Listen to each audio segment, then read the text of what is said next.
Assalamualaikum warahmatullahi wabarakatuh. Perkenalkan, nama saya Aulia Nur Rahmah. Saya dari kelompok Blacklist Koruptor.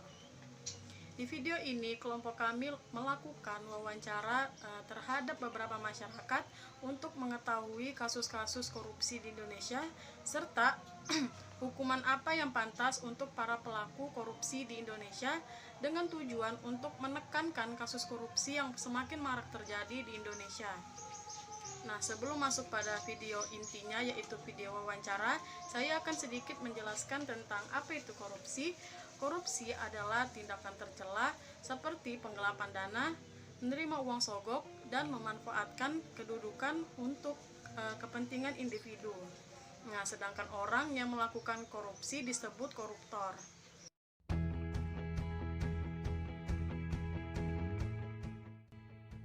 Perbuatan korupsi itu sangat tidak baik, sangat merugikan negara.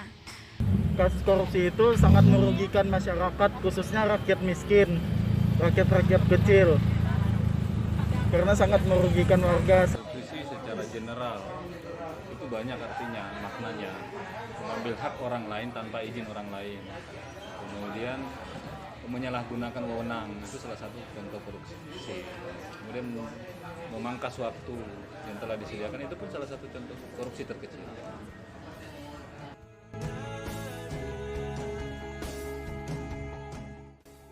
Kasus terbesar di Indonesia, kasus korupsi itu bansos yang dilakukan oleh anggota DPR. Seharusnya yang mendapatkan bantuan dari pemerintah karena dikorupsi sangat merugikan rakyat miskin. Di negara Indonesia kayaknya banyak sekali kasus korupsi, contohnya dengan kasus korupsi yang pernah terjadi di Departemen Agama, kasus korupsi yang terjadi di Kementerian Perikanan dan Kelautan, itu kan masih berproses sampai sekarang, tersangkanya sudah ada dan lain-lain.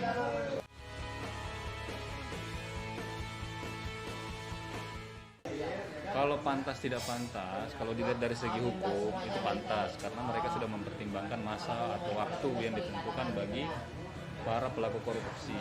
Misalnya korupsinya senilai sekian, berarti masa hukumannya itu sekian tahun. Tapi kalau dihubungkan dengan agama itu pasti masih kurang.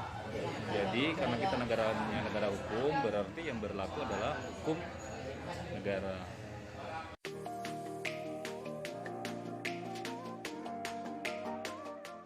Menurut saya hukuman yang baik untuk korupsi ini adalah hukuman penjara seumur hidup atau potong tangan. Diambil kekayaannya, hasil korupsinya, biar dimiskinkan aja supaya dia tidak mengulangi perbuatannya.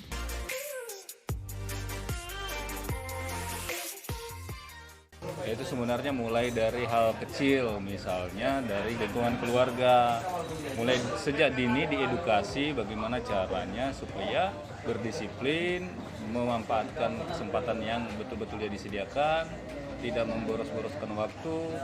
Nah, kemudian berjenjang ke masyarakatnya bagaimana, edukasi, sosialisasi dan lain-lainnya.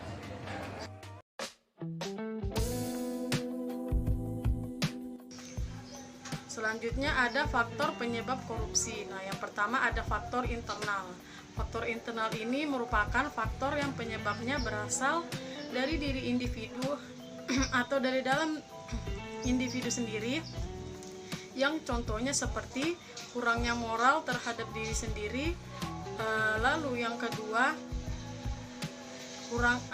adanya sifat tamak yang ada di dalam setiap individu, gaya hidup yang berlebihan, dan yang terakhir adalah adanya sifat malas atau rasa tidak ingin bekerja.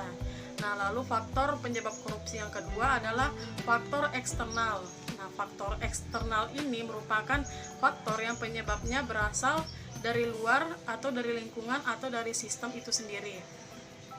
Nah, contoh faktor eksternal yang pertama adalah kurangnya rasa kepemimpinan, yang kedua rendahnya gaji pegawai negeri sipil, yang ketiga rendahnya integrasi sosial, dan yang terakhir adalah rendahnya keimanan yang ada di dalam setiap individu masing-masing. Selanjutnya ada nilai-nilai anti korupsi. Nah, nilai-nilai ini adalah nilai yang patut kita tanamkan di dalam diri kita supaya kita terhindar dari sikap-sikap korupsi. Yang pertama ada nilai kejujuran, yang kedua ada tanggung jawab, kerja keras, keteladanan, tanggung jawab, serta keadilan. Nah, dari nilai-nilai di atas adalah nilai yang sangat patut kita teladani di dalam diri kita supaya kita terhindar dari sikap korupsi. Dari hasil diskusi kami mendapatkan cara untuk menekankan kasus korupsi yang semakin marak terjadi di Indonesia. Yang pertama adalah memberikan hukuman kepada pelaku koruptor tanpa melihat siapa pelaku tersebut.